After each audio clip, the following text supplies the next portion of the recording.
சரவண சமையல் இது சர்வயோகினி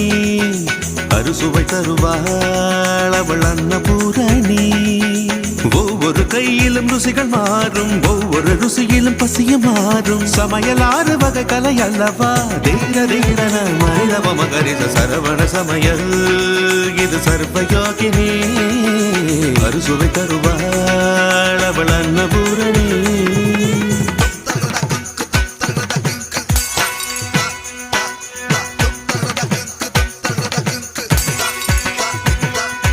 எதில் உண்டு கணக்கு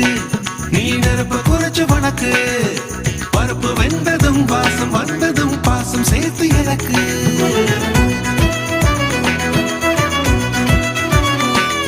அம்மா மசாலாவை மிக்சியில் அரைக்காம அந்த அம்மியில் அரைச்சிட்டோமா முத்தண்ணே கொஞ்சம் தேங்காவை உடைச்சு துருவிட்டு வாங்களேன்